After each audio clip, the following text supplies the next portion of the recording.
नमस्कार। मैं अनुज रामचंद्र पांडे अंबुज टीवी के यूट्यूब चैनल पर आपका स्वागत करता हूं। साथियों, आप जानते ही होंगे कि अंग्रेजों ने 1857 की स्वतंत्रता की लड़ाई को विद्रोह करार दिया था, लेकिन वीर सावरकर ने 1857 की लड़ाई को भारतीय स्वतंत्रता आंदोलन का प्रथम संग्राम कहा था, प्रथम युद्ध कहा था। वह केवल विद्रोह नहीं था, वह एक युद्ध था जो किन्हीं कारणों से असफल रहा, लेकिन वह बहुत कुछ छोड़ गया। आप 1857 के स्वतंत्रता आंदोलन के दौरान कुछ महिला नायिकाओं का नाम सुने होंगे, लेकिन कुछ और महिला नायिकाएं थी जो उस समय लड़ रही थी, जिनका नाम आप लोगों तक अभी तक नहीं पहुंच पाया होगा या कुछ लोग जान रहे होंगे। हम लोग उस समय के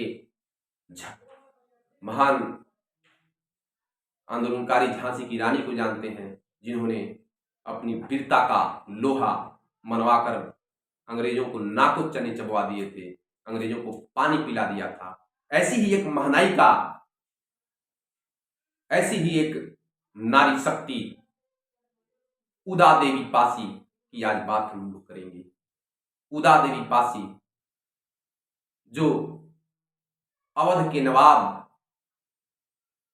की एक सैनिक ब्रिगेड की एक सदस्या थी। उदा देवी पासी का जन्म अवध क्षेत्र के उजरियाव गांव की एक बहुत ही निर्धन परिवार में हुआ था। बचपन से ही उनके मन में अंग्रेजों के प्रति आक्रोश था। भारत माता की गुलामी की बेड़ियां उन्हें चुभती थी, वे भारत माता की गुलामी को पसंद नहीं करती थी। अंग्रेज उनके आंखों में चुभते थे, खटकते थे। उनको लगता था कब अपने देश से अंग्रेजों को भगाकर भारत माता को आजादी दिलाए। 1856 ईस्वी में अवध के नवाब वाजिद अली शाह को अंग्रेजों ने कोलकाता में निर्वासित कर दिया। तब अवध की बागडोर उनकी बेगम हजरत महल के हाथों में आ गई। जब अवध की बागडोर बेगम हजरत महल के हाथों में आई, तब उदा देवी पासी ने बेगम हजरत महल से यह निवेदन किया कि मैं भी आपके सैनिकों की तरफ से अंग्रेजों के साथ लड़ना चाहती हूँ। बेगम हजरत महल ने उन्हें आदेश दिया कि जाओ और स्वयं एक महिला ब्रिगेड का निर्माण करो और उनको तुम स्वयं प्रशिक्षित करो। इसी दौरान अवध की सेना में शामिल एक सैनिक मक्का पासी के साथ उदा देवी पासी का विवाह हो जाता है। 10 जून 1857 को मक्का पासी अंग्रेजों से लड़ते हुए शहीद हो जाते हैं। उदा देवी पासी अपने पति की लाश के समक्ष मौजूद होकर अंग्रेजों से बदला लेने की कसम खाती है और इस तरह से वह अवध के महिला ब्रिगेड का नेतृत्व करते रहती है। बदला लेने का समय आता है और 16 नवंबर 1857 को अंग्रेज अपने सेना नायक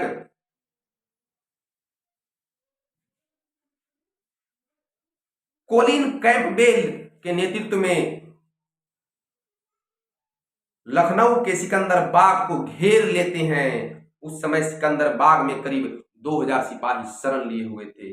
उदा देवी पासी अपनी महिला ब्रिगेड को आदेश देती है कि जाओ और अंग्रेजों पर काल बनकर टूट पड़ो, और वे स्वयं पुरुष के वेश में दोनों हाथों में पिस्तौल और कारतूस लिए एक पीपल के पेड़ पर चढ़ जाती हैं और अंग्रेजों पर काल बनकर टूट पड़ती हैं। उन्होंने अंग्रेज सैनिकों को सिकंदर बाग में तब तक नहीं जाने दिया था जब तक उनके हाथ में पिस्तौल और गोला बारूद मौजूद थे। कहा जाता है कि उदा देवी पासी ने एक स्नाइपर की तरह वार करके करीब 32 अंग्रेज सैनिकों को मौत के घाट उतारा था। और इस दौरान अचानक अपने सैनिकों को ताश के पत्ते की तरह ढहता देख अंग्रेज चौंक जाते हैं और वह जहां से गोली चल रही होती है उधर की ओर देखते हैं। और उसी समय उदा देवी पासी की के हाथों से जब गोले हथियार खत्म हो जाते हैं तो वह उस पीपल के पेड़ से उतर रही होती है और उतरते हुए उदा देवी पासी को अंग्रेज सैनिक गोलियों से भून डालते हैं। जब अंग्रेज सैनिक उनके नजदीक पहुंचते हैं तो उनके पार्थिव शरीर को देखते हैं और देखते हैं कि एक पुरुष वेश में, यह कोई पुरुष नहीं, एक वीर कन्या, एक वीर महिला, एक भारत माता की वीर संतति है, जो अपने मातृभूमि की रक्षार्थ अपना बलिदान दे देती है, अपना वीरता का बखान कर देती है।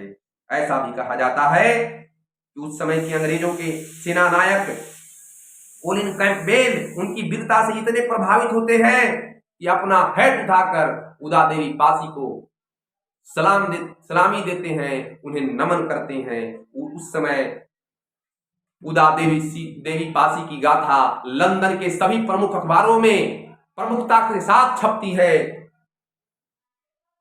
आज भी लोग उत्तर प्रदेश के पीलीभीत क्षेत्र में उदा देवी पासी की वीरता की याद में, वीरता को समर्पित करते हुए, उनकी वीरता को प्रशस्ति पत्र प्रदान करते हुए, उनकी वीरता को नमन करते हुए लोकगीत के माध्यम से उनकी वीरता की गाथाएं गाते हैं।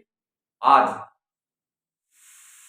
ऐसे महानायिकाओं को याद करने का समय है। साथियों, मैं बार बार कह रहा हूं कि मैं बार बार इन गुमनाम, इन अनसंग हीरोज को आपके सामने लाता रहूंगा। ये नायक, नायिकाएं, ये भारत की शान है, यह भारत का गौरव है।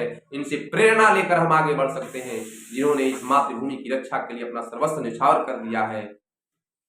उनको नमन करना, उनको श्रद्धांजलि देना, उनको याद करना, उनके बताए रास्ते पर चलना, उनसे प्रेरणा प्राप्त कर भारत को विश्व गुरु बनाना, मां भारती की रक्षा करना हमारा परम कर्तव्य है। आइए हम सभी ऐसे महानायिकाओं, महानायकों के कदमों पर चलते हुए इस भारत को श्रेष्ठ बनाएं, इस भारत को विश्व गुरु बनाएं, इस भारत को सबसे बेस्ट बनाएं और इस भारत को एक भारत श्रेष्ठ बनाएं।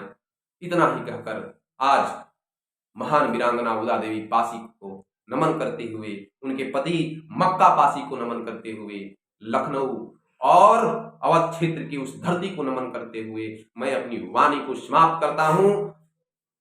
धन्यवाद। जय हिंद, वंदे मातरम, भारत माता की जय। आपसे निवेदन है कि आपको यदि यह वीडियो अच्छा लगे तो आप इसे जरूर लाइक करें, शेयर करें, चैनल को सब्सक्राइब करें और कमेंट करके बताएं, जरूर बताएं अपनी राय और सलाह। और मैं आपको बार बार इसी तरह जगाता रहूंगा, बार बार इसी तरह उन अनसंग हीरो की गाथाएं सुनाता रहूंगा।